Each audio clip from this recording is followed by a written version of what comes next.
Saturday, Tryon, North Carolina. Subject of today's devotion is God's total control. It's really incredible when you read the last few chapters of each of the gospel accounts, how much Jesus reveals that he's in total control and has foreknowledge, makes prophecies, and is able to deliver what he says he's going to deliver. There are four great spiritual lessons in those last couple of chapters of each of the Gospels, and you really need to skim through each of them to find those wonderful lessons, but they're very, very clear. The first lesson that I want to point out to you is that talk is cheap. The disciples talk about how they're so well committed to Jesus, and yet when Jesus is taken in the garden, they scatter just as Jesus said they would scatter. Peter denies Christ just as Jesus said he would deny Christ, even though Peter said, I'll die for you if I have to. Talk is cheap, isn't it?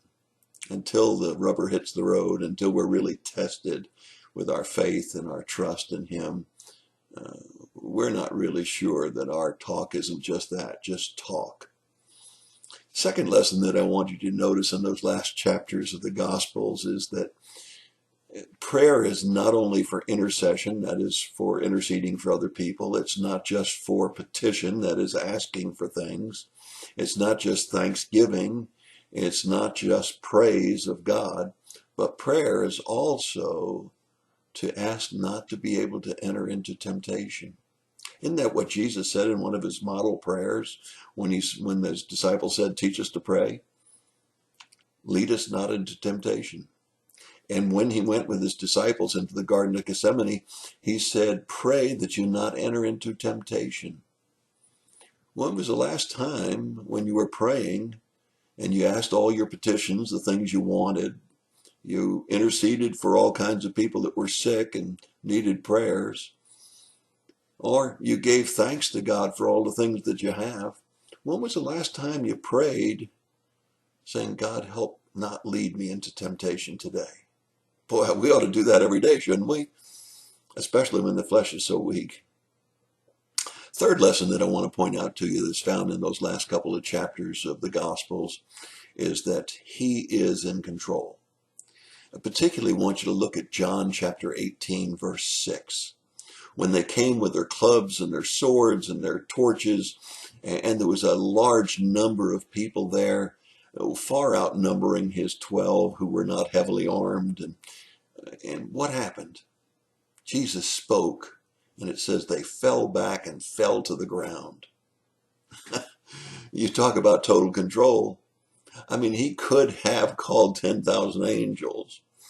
He could have had them swallowed into the ground, as happened in the Old Testament when people rebelled against God. He could have done away with them 100 different ways. But all he had to do was speak, and they fell back and fell to the ground. He is in total control. Never forget that. And finally, that fourth lesson that I hope that you see there is when Peter swung the sword, cut off Malchus's ear. I want you to notice what Jesus did. He reached over, he touched Malchus's ear, and he healed it.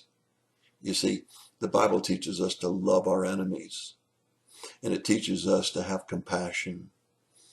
And it's a great lesson. So 4 lessons in those last couple of chapters of the Gospels as you watch Jesus. You see how talk is cheap for us. But for Jesus said, I'll rise again, and he did. But boy, for us, talk is so cheap. Second, remember to pray that you not enter into temptation. Third, that he's in total control. And fourth, to love your enemies. That's your thought for the day.